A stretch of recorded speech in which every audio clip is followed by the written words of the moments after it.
For Session Update, I'm Shannon Lurkey. In the waning days of the 2016 legislative session, proponents for paid family leave rallied at Leif Erikson Park across the street from the state capitol to encourage the House of Representatives to support the legislation.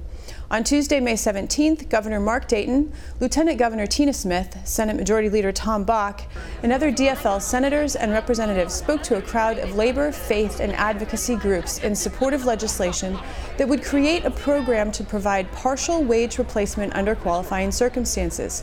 Governor Dayton and Lieutenant Governor Smith urged the House to take up the bill yet this session. So with everybody gathered here together, all of this incredible support, all we need is for the leadership of the Minnesota House to recognize what all of us do, which is this is a moral responsibility. This is really a measure of the moral integrity of the state of Minnesota.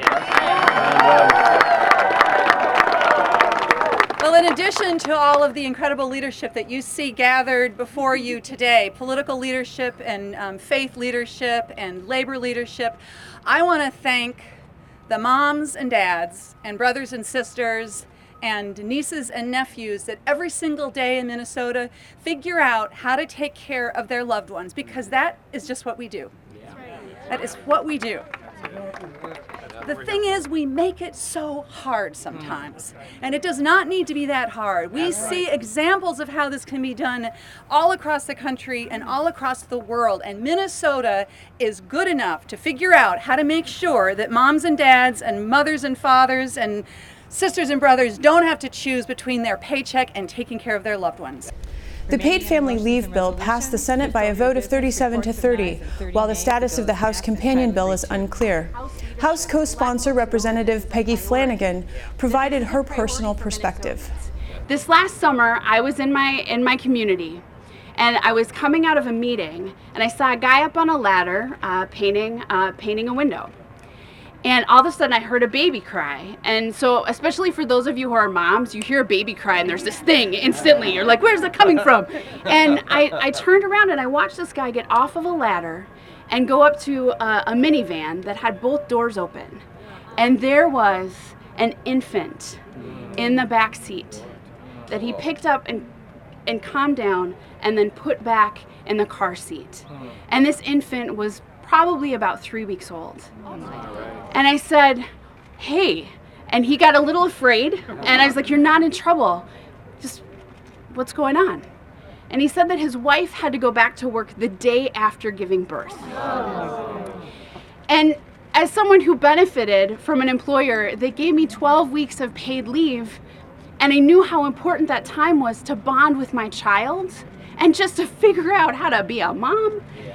My heart broke, and it continues to break day after day as we are denying care for children and families in this state, and it's not okay. And it is not who we are as Minnesotans. While some may think that paid family leave is more about newborn care, Senator Bach reminded the gathering of the coming silver tsunami. This is about more than just mothers with babies.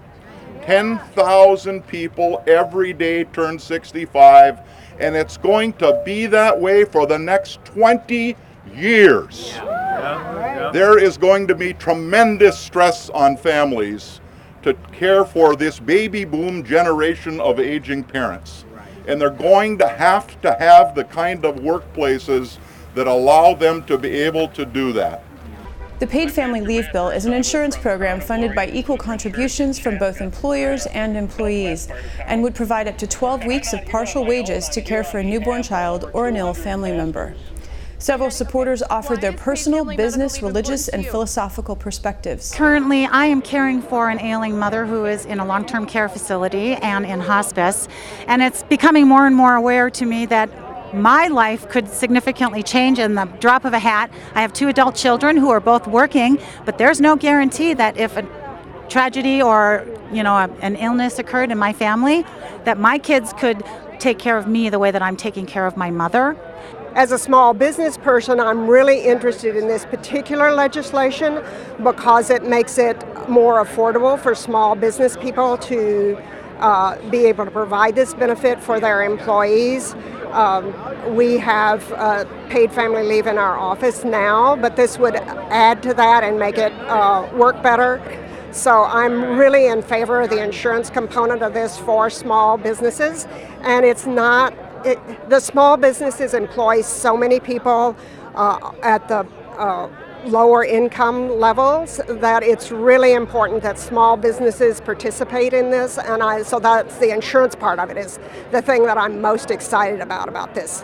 But there are many, many people who work by the hour who don't have that, or they don't have sick time, and I think that is something which is a question of justice. And certainly I'm a Catholic, and I am here representing Isaiah, which is an organization that helps to remind people of the role that religion has in providing